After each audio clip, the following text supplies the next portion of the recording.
Corey Colson, Coding Central. It is a typical Saturday night. We are here overhauling some floors, as you can probably hear in the background. We wanted to come on and talk about our venture into podcasts and live streaming studio. So we have obviously had a pretty big Facebook and Instagram presence for the last 6 years of business.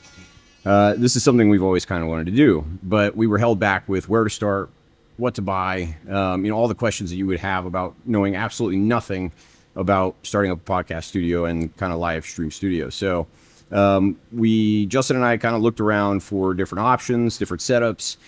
We've got a full kind of podcast studio that we built out in the back of Coding Central. And then of course we have the Codings College live YouTube streaming bar. So we needed two very different setups that were convertible that could kind of work back and forth. So the goal was, where does it meet in the middle? How do we build kind of a media room that talks to everything? And that was the first, I think, and most important part of buying equipment. We got most of everything on Amazon except for this first item, which is the Rodecaster Video. So when we were looking at mixers, initially we looked at the Duo 2 or the Pro 2 from Rodecaster. We've used something like this in the studio that we were renting, and we were really impressed by it. But we needed something that could work both in the podcast studio as well as the YouTube bar. And we wanted something also that integrated video. So in looking at all the different options online, we really didn't find a whole lot that did both that was quality. So this thing ran a little over $1,200 directly from B&H Photography. Had some Amex points, so saved quite a bit on this thing. But overall, you'll get it for about $1,200. So this has two XLR inputs. It's got a bunch of USB-C inputs, and then a bunch of HDMI inputs as well. We actually were kind of limited when we bought our equipment. We didn't want to buy a whole bunch of adapters. We didn't have to worry about upping voltage and dampening things and condenser mics versus regular mics. And so this was a good kind of easy mix, well worth the $1,200. We ran a couple of mics, a couple different styles of mics to kind of work with this setup. But this ultimately is going to give us the ability to switch back and forth between cameras, have all of our audio tie into one source. And while it has the ability to have SD cards, you can plug in like a USB-C hard drive, so you can have everything kind of all in one. I think this makes life a lot easier rather than trying to patch everything together after and post. And again, about $1,200. And all of what you're going to see, for the studio equipment that we bought so far is about a little under $7,500. In discussing the Rodecaster Video, we talked about the limited mic inputs. It has two USB-C and two XLRs. We could have bought USB-C to XLR adapters, but again, there was a little bit of intricacy with that. And we wanted to kind of take the opportunity to test out a couple of different qualities of mics. So we got two USB-C and two XLRs. The first package we got actually came with two microphones, two of the broadcast arms, and two overhead headsets. So in looking at that first, we look at the broadcast arm. Essentially, this arm is going to be primarily for the hosts that sit in the back and not for the forward-facing guests, because we didn't have a whole lot of room in there. This little thing hooks onto the side of the desk and holds the microphone. You can hang your headphones up over top of it. Good solution. Next, we'll look at the centerpiece. This is the Rodecaster Pod Mic. This entire package, by the way, for the broadcast arm, the mic and the headphones, and that's a two-pack, is regularly $299. I think we got it on sale for $275. Not a huge savings, but it looks like a super high-quality package. Had really great reviews, and we had actually used these mics before. We wanted to give them a shot. So these are going to be the primary mics on those broadcast arms. And again, the broadcast arm is from H&A, and this is the pod mic directly from Rode. These things have great reviews on small kind of do-it-yourself startup podcast studios. Lastly, for the three-piece package with the Rode pod mic microphone, the H&A broadcast arm, and the turnstile audio over the head headset. And again, $275 got us all three of these in a two-pack. So these are going to be kind of the primary starters. We got some, other headsets that we're going to test out and see. I've not used these yet, so we'll kind of see how they work. But I think overall pretty good value for those of you that are doing kind of a basic podcast. this 2-pack for $275, and a standard Rodecaster. You're pretty much started with just that and some basic lighting. So overall, I think that regular Rodecaster audio is around $600, and then for $275, you're under $1,000 to start. So good little starter package. So for guest 3 and 4, they're going to be receiving USB-C mics and a little tripod stand. The little tripod stand is, as it seems, about 6 inches tall, sits in the middle of the table. It was like $12 for a 2-pack. Nothing to write home about there. But this is the featured Maono, I think I'm pronouncing that right, USB-C microphone. It came with the broadcast arm, so you don't have to buy that separately. This is $75. It didn't come in a 2-pack, or I would have bought it. And then the one audio, spelled with an O, one audio over the headset.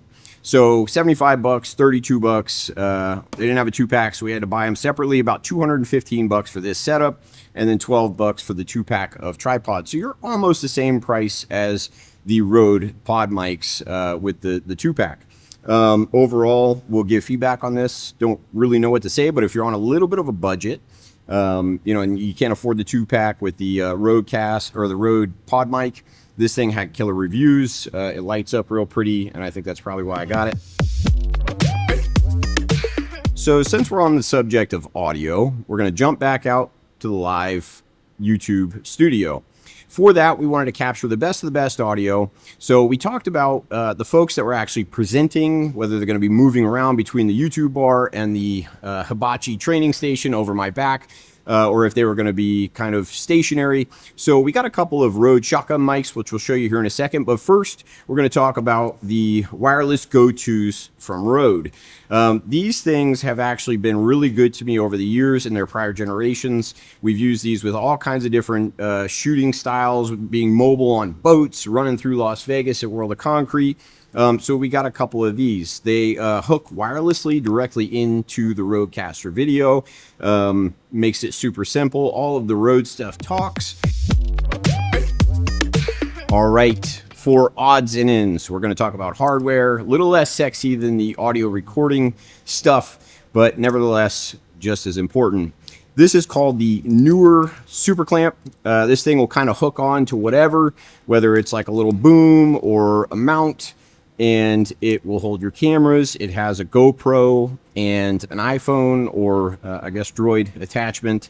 And these little things are like $16. I did get 2 of them. I figure we're going to probably hang them from the ceiling for overhead shots, hook them to chairs, all the mobile stuff that you need. Obviously, really high quality, good weight to it, nicely kind of threaded bolts that look like they're going to articulate well. And not strip. So overall, for $16, I think grabbing a couple of these actually is a really wise plan. Along the list of non-sexy things that you have to buy outside of the awesome audio and video equipment, you have to be able to structure your shots. So this is an important piece. We've got kind of a long, thin YouTube studio, so we wanted to be able to articulate from the wall and hide everything so we can get in and out. So this is going to become crucial for all of the video and especially the lighting. We should be able to hang our lights directly over the guest's head. And these little things aren't too bad. They're like, $20-30 a piece. And we grabbed 4 of these. I think they're super important. Lighting, as you know, is the most important part of the shot. So we didn't want to skimp on lights. We ordered 2 2-packs of these Godox SL60 2BI lights. They came with all kinds of cool dampeners. I think that's what these are called. Diffusers, light diffusers. A 2-pack of these, however, is $409. You really can't go wrong with these. They go 2800K to 6500K. They have obviously a whole bunch of different cool and soft features to them. They are Bluetooth, and the 1 2-pack comes with 1 remote. So again, we grabbed 2 sets of the Godox SL60 BIs. Along the lines of those Godox lights, the podcast studio that we have set up is painted entirely black. There is 0 lighting. We did not plan ahead. There is 0 outlets in there. So we had to get really crafty with how we lit that space up. So in kind of discussions about what we were going to do, Justin suggested another one of these lantern diffusers. This is also a Godox product. It's a CS50D. I've also been corrected that the Godox light is bi, not BI, and that's for bi-color. So when you're looking at those, understand that bi-color is what that stands for. So the SL60s, the Godox CS50D, we were going to hang right in the center of everybody as they spoke to helpfully disperse that light evenly with it being such a dark room. But we're going to experiment a little bit with separate lights. We'll put the SL60s in there. We'll try the lantern style. But we also picked up a 2-pack for nearly half the price, this Dasny D50. This is a 4000K to 6500. Very much like the Godox, it has a remote. I don't believe it's Bluetooth, but one remote for 2 lights. It did come with a whole bunch of different filters and screens. Obviously, decent quality. I do feel like if we drop this thing that it might crack and break. 2 battery slots if you need to take out the DC cord, and all of the controls are pretty self-explanatory, kind of basic screen. But this little 2-pack, again, was about half the price of one of the Godox lights, and we wanted different light options. With all of the equipment we've talked about so far, you're under about $4,500, so we've got about $3,000 to go, and this is how we're going to finish it out, with the stuff that matters. We got 2 cameras, 2 lenses, and 2 shotgun mics. Following suit with the rest of our audio equipment, we did stick with the Rode VideoMic Go-To shotgun mics. They are available also on Amazon, and as mentioned, the only piece of equipment that we didn't find on Amazon was the Rode Caster Video.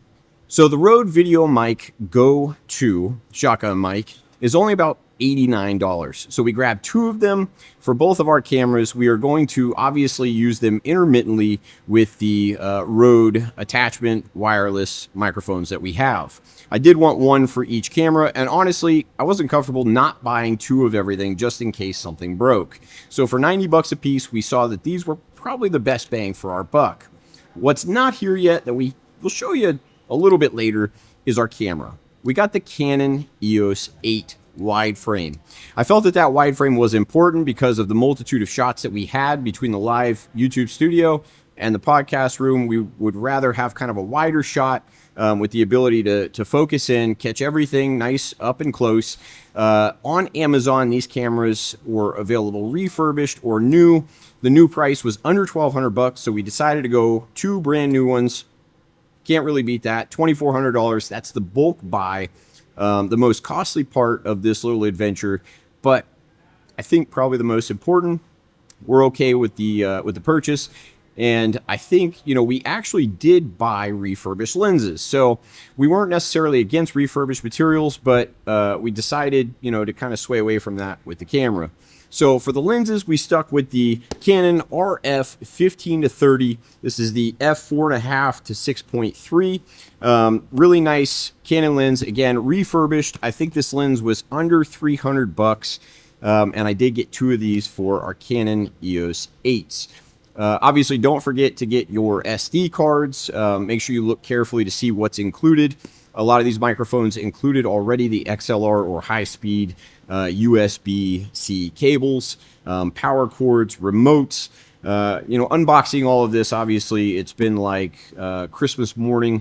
We're looking forward to kind of putting it in action, showing our industry what goes on behind closed doors, but most importantly, really featuring Coatings College, from a multitude of different kind of fields of view.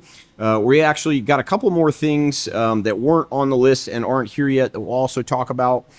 We got rolling carts that are heavy-duty C-arms. So our goal is basically to move those carts from way out here in the training classroom all the way over to the podcast studio when we need them. This will assist in different shots, different lighting, and it will also give us the ability to roll over to our Hibachi station, follow folks around Coding Central, and kind of catch the shots that otherwise you'd need like a steady, what is it called? A gimbal or what's the steady cam. The things that are going to eat up your budget are the things that help you get better shots. We got this overhead 13-foot wide glide gear. It's called an overhead truss and stability platform.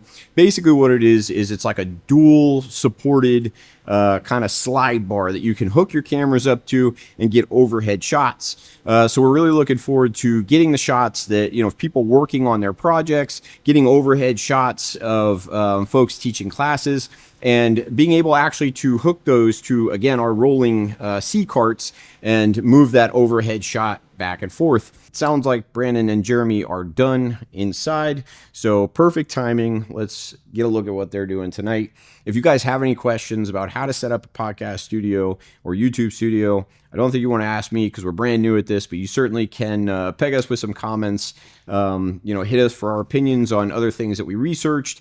And if I didn't list a price or a location as to where to buy things, certainly reach out to us and we can take our best shot at it. So we'll see.